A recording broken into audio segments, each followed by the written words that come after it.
Did your family have favorites? If so, were you the favorite or someone else?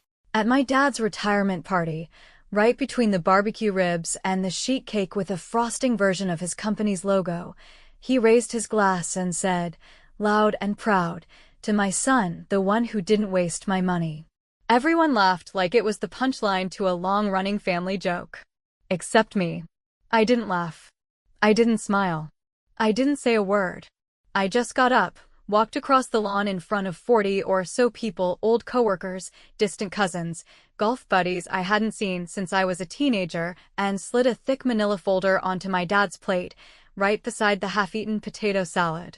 Thought you'd want to see who's actually been paying your mortgage, I said. And just like that, the party died.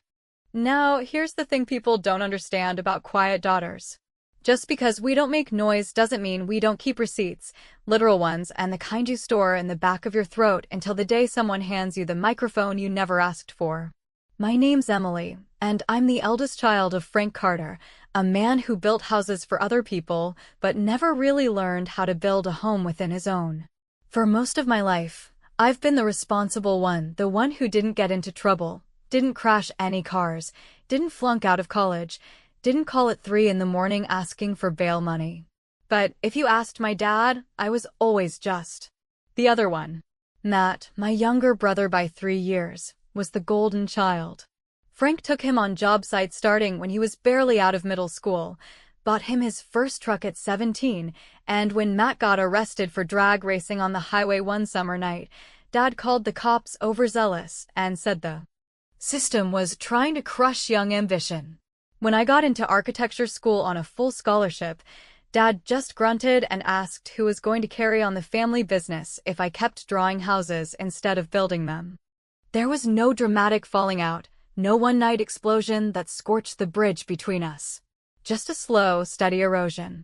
Every family dinner, every holiday, every birthday was a performance where I clapped in the background while Matt stumbled through another business idea or bragged about renovating a deck he barely touched, while Dad beamed like the kid had cured cancer. And I got to bring the wine, clean up the dishes, and smile politely when someone said, "You're still single? But you're so put together." I moved out at 22 and never asked my parents for a cent.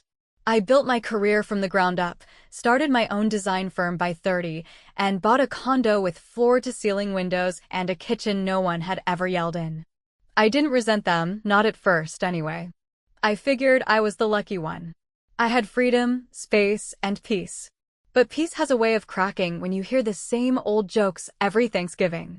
Like when Dad poured wine and said, "Here's to Matt, who actually gives me grandkids," while my niece wiped her mouth on my sleeve. Or when he introduced me to a neighbor as my daughter, the one who lives in the city, never around much. I used to think he didn't mean harm, that he just didn't know better. But ignorance, when repeated over decades, becomes something else entirely.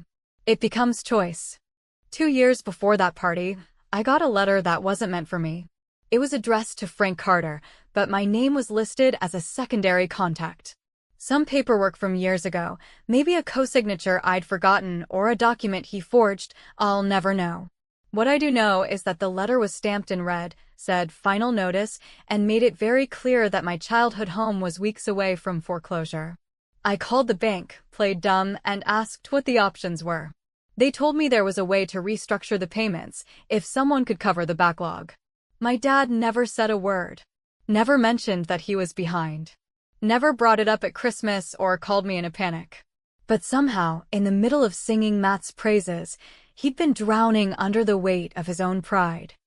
I wired the money. Not all at once, but over a few months. Quietly. Anonymously. I had it to give. And I told myself it was just a favor, just a way to make sure my mother didn't end up without a roof. But something changed after that. The silence between me and my father started to curdle. He still never thanked me, of course. Didn't even know it was me. But every time he patted Matt on the back and said, "This boy's gonna run this place one day," I felt a throb in my jaw, like a tooth was slowly rotting under the gum line. I wasn't jealous. I was just tired. Tired of being useful and invisible at the same time. And then came the retirement party. Dad spent the whole week before talking about it like it was his coronation. There was a banner with his face on it hanging from the porch. A slideshow of old construction sites. Even a cake shaped like a hammer.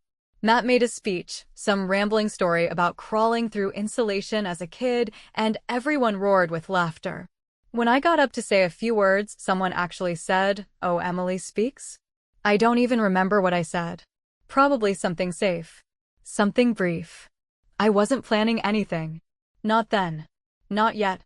It wasn't until he made that toast, the one where he said, "To my son, the one who didn't waste my money," that I felt something uncoil inside me.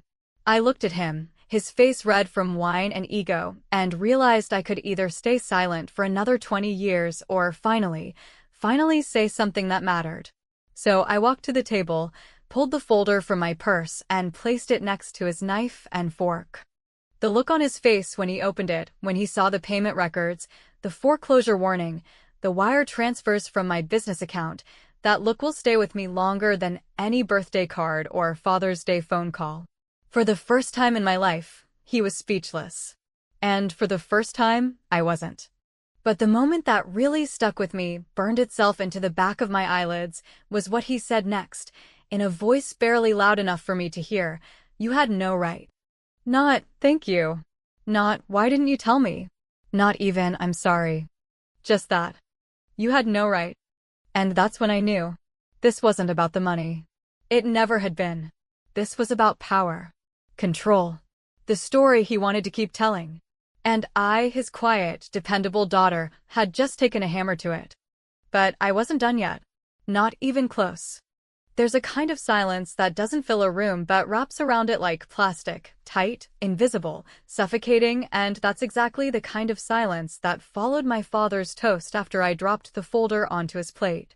Everyone stopped chewing. The music from the Bluetooth speaker kept playing some upbeat classic rock song that felt absurd in the moment. And I could feel the collective breath of 4 dozen people held in their throats like they were all waiting for a punchline I never intended to deliver. My dad didn't touch the folder for a full minute, his hand frozen midair over a beer that had started to sweat in the July heat, and Matt just stared at me with the same half-smirk he'd had since we were kids, the one that said, "You really going to make this about you?" Like I'd interrupted his big day on purpose instead of simply responding to the years of being sidelined, ignored, and reduced to a footnote in my own family story. But to understand why I did what I did, why I chose that exact moment to expose what I'd been carrying alone for nearly 2 years, you'd need to rewind to a Tuesday afternoon when I came home from work and found an envelope slipped under my door, standard white. No return address, my name typed in bold black letters like someone wanted to make sure I'd see it and open it before tossing it aside with the junk mail. Inside, I found a copy of a foreclosure notice from a local bank, listing my father's name and address, but under secondary contact, there I was, Emily Carter, my phone number, my old signature. My name tied to something I couldn't remember ever agreeing to. I called the number on the document, half expecting a scam or some kind of clerical mistake, but the voice on the other end of the line was real, calm, professional, and utterly certain. My father, Frank Carter, was behind on his mortgage by 4 months, and the bank was preparing to initiate the foreclosure process if a payment plan wasn't arranged by the end of the week. I didn't call him.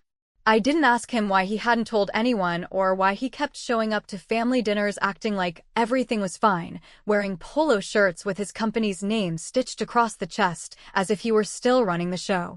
I didn't call my mother, either, because I already knew what she'd say, something about how your father's proud, Emily, you know that, and we're figuring it out, and besides, we didn't want to worry you. Which really meant we didn't want to give you the satisfaction of knowing we needed you. So instead of calling anyone, I called my accountant, who confirmed that yes, if I really wanted to, I could absorb the debt. Barely. It would hurt, but it wouldn't kill me. Not if I cut back on everything unnecessary and delayed a few things I'd been saving for: no trip to Italy, no new office space for my growing firm, no weekend retreats I usually used to keep my head clear. Just quiet sacrifice. Again. I made the first payment that Friday, sent through my business account, attached to a shell company I'd used once for a client's tax shelter. No name they'd recognize. No trail that pointed directly to me unless they really went digging, which, of course, they wouldn't. I paid enough to stop the foreclosure process and keep things afloat, then set up automatic payments so that each month, a little chunk would disappear from my account and reappear in theirs, keeping the house my parents still called theirs even though it was dangerously close to becoming someone else's. And the whole time I waited. Waited to see if my dad would mention it. Waited to hear a crack in his voice or see a slip in his confidence. But nothing came.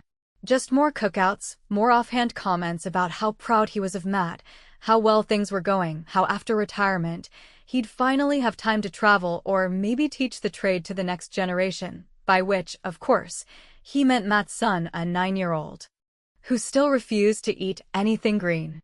There's a kind of rage that doesn't burn hot but cold, a slow freezing of your chest that comes not from one grand betrayal, but from 1,000 tiny ones.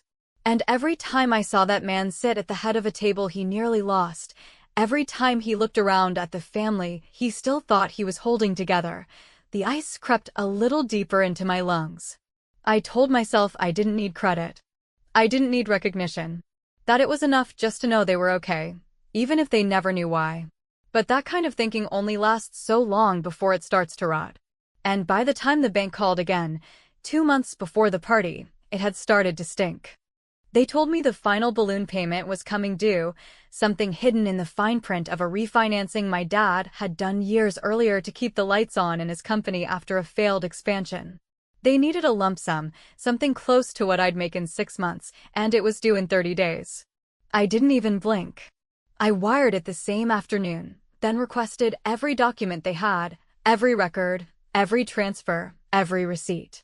I had them printed and bound, not because I planned to use them, but because I needed a physical reminder that I wasn't crazy, that this had happened, that I had paid, that I had given more than anyone knew, and that I had every right to feel angry about it. The idea to reveal it at the party wasn't planned. Not consciously. But as the day got closer and I saw the guest list, the decorations, the slide deck Matt put together filled with pictures that cropped me out or forgot I was even there, something inside me started to simmer. I thought maybe I'd confront my dad privately after everyone left, maybe drop a comment that hinted at the truth. But when he raised that glass and gave credit to the one person who'd never lifted a finger to save him, something broke. Not snapped, just shifted. The same way tectonic plates move slowly for years before a quake. And that's what it was, an emotional earthquake. A quiet one with no screaming, no crying, just paper on a plate and truth sliding across a plastic tablecloth. Have you ever held a secret so long that when it finally comes out, you're not sure whether you feel relief or grief? Like maybe the weight wasn't just pressing down on you but also holding you together? What would you have done? Would you have let your father lose the house, or would you have swallowed your pride, written the checks, and hoped one day he might say thank you even knowing he never would? Because that's the part no one tells you about being the dependable one, the one who shows up, fixes things, keeps the foundation from cracking. Eventually, you start to wonder whether anyone even remembers you're there, or if they've just grown used to standing on your back like it's solid ground.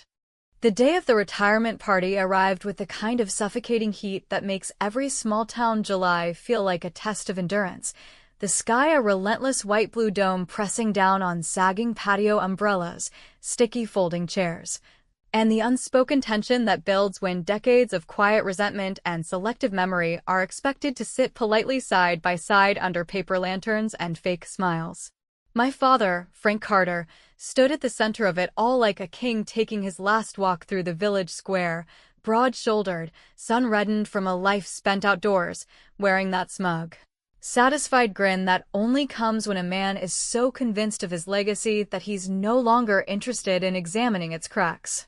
He shook hands, slapped backs, drank too early, and spoke with the same half-laughing tone he always used when talking about the business, his company, his empire of remodeled kitchens, stamped concrete driveways, and half-finished dreams. Matt was everywhere, as expected, grinning beside the grill like a politician at a fundraiser, wearing the custom polo shirt with the company logo Dad had probably paid for, calling himself the next generation. While downing beer after beer and pretending not to notice the contractor's license, he still hadn't qualified for sitting ensigned in a drawer somewhere, waiting for someone else to solve the problem. My mother flitted between guests with a tray of lemon squares like a waitress too proud to admit she wasn't paid, wasn't thanked, and wasn't actually invited to the parts of her husband's life that didn't require folding napkins or providing a witness to his self-congratulation. And me, I stood near the edge of the lawn, just beyond the reach of polite conversation, sipping sparkling water with lime and watching it all unfold like a theater production where I'd already read the final scene and no longer cared how convincingly anyone delivered their lines. I had the folder with me, plain, unassuming, tucked under my arm with the kind of weight that felt both too heavy and completely empty at the same time. I hadn't told anyone what was in it, hadn't rehearsed what I might say, hadn't even decided when or how or if I'd hand it over. But I'd brought it, and that alone told me more than I wanted to admit. Some part of me was ready. Some part of me had stopped waiting for gratitude and started demanding reckoning. The speeches began around 5 o'clock, timed perfectly between the overcooked burgers and the moment when people would be just drunk enough to think anything sounded like wisdom. One of Dad's oldest friends took the makeshift microphone first, talking about building a sunroom together in '89, laughing about how Frank once hammered his thumb so badly it turned purple for 2 months. Then came another contractor, a neighbor, an old church buddy, all saying variations of the same thing, that Frank was a hard worker, a loyal friend, a man who took pride in what he built. None of them said he was kind. None of them said he listened. But they didn't seem to notice the difference. Matt's speech came next, of course, and it was everything I expected, rambling, nostalgic, full of exaggerated stories about learning the trade from Dad, about bonding over busted pipes and pickup trucks, about the time they built a doghouse together, and how it stood longer than their last garage remodel. People laughed, clapped, and nodded along, and when Matt finished with some comment about filling Dad's shoes, Dad practically swelled with pride, lifting his glass toward the sky like he'd just heard the Gettysburg Address. And then it happened. My father, with his voice slightly slurred from the sun and the bourbon, raised his glass and delivered the line I would never forget, not because of its cruelty, but because of its casualness, the way you only hurt someone deeply when you truly forget they exist. To my son, the one who didn't waste my money. A ripple of laughter rolled through the crowd like a wave hitting the shore, brief and meaningless to them, but loud and sharp in my ears, like the echo of a gunshot no one else seemed to hear. And that's when I moved. I didn't speak. I didn't clear my throat or raise my voice or make a scene.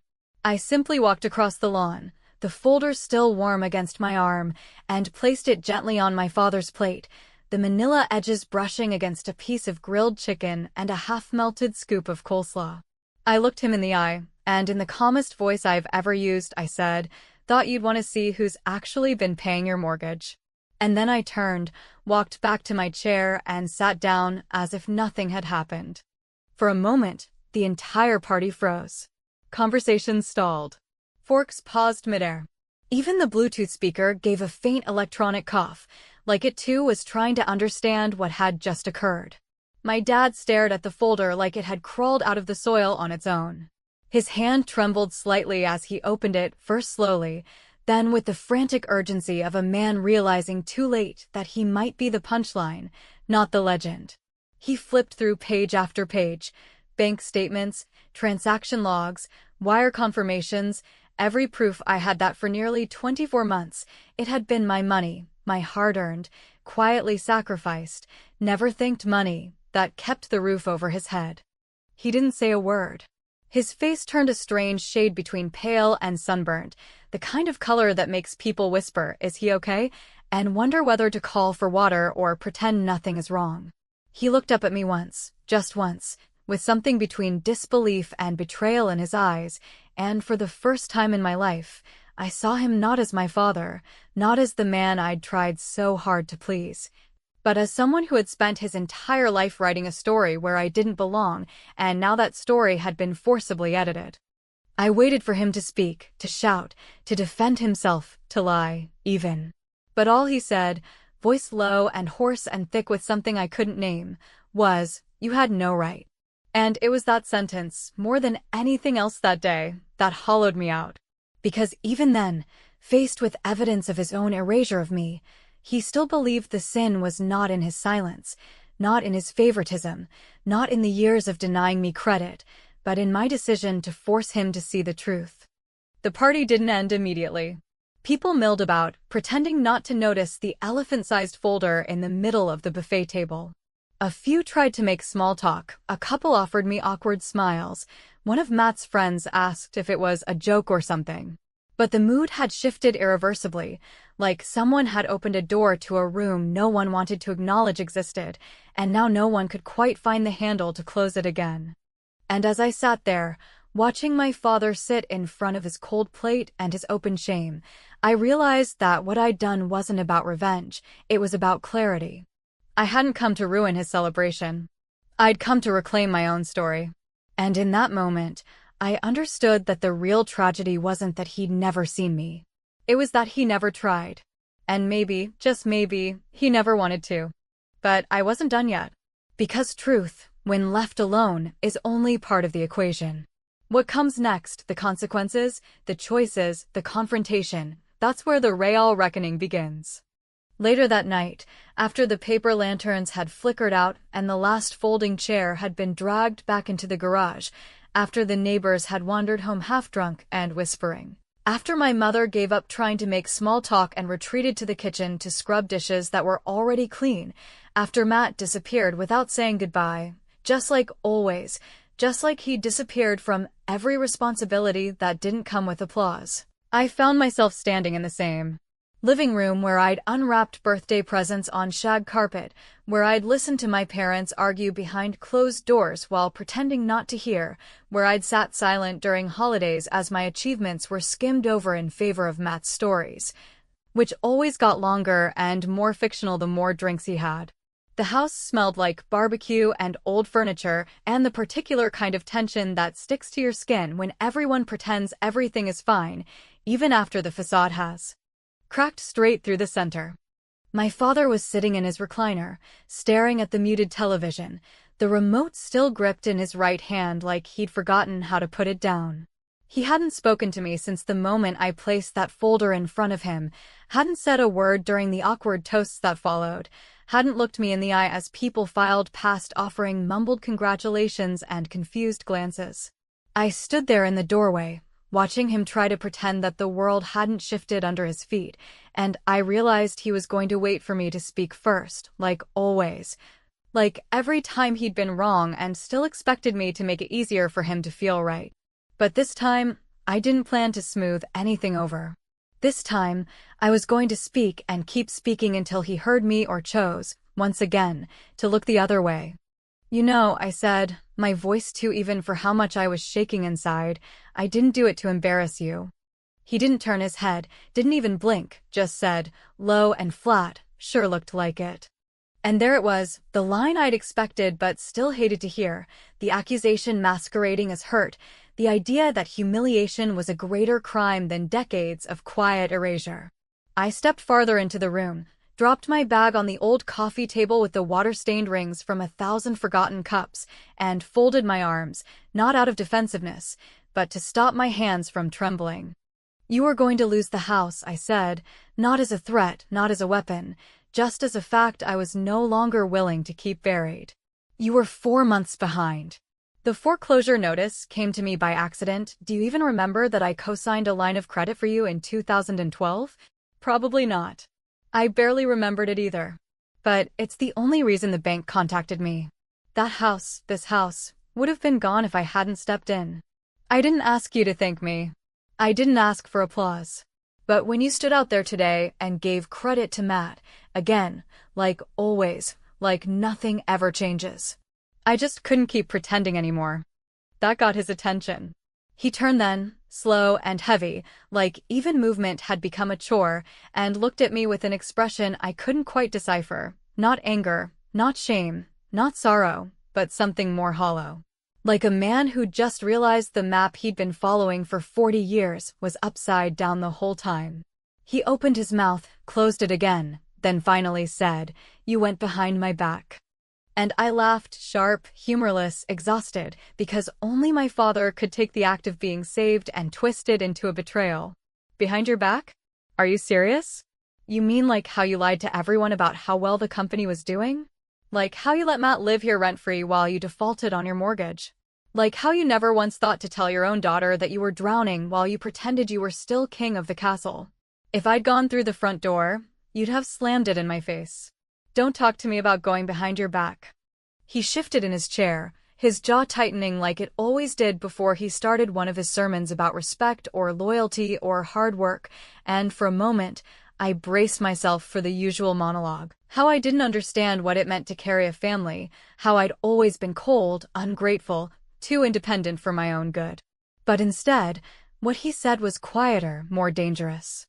"You think I needed you?" he asked, voice low, trembling not with emotion but with disbelief, as though the very idea that I, the daughter he'd sidelined for so long, could be the one to hold everything together was too offensive to tolerate.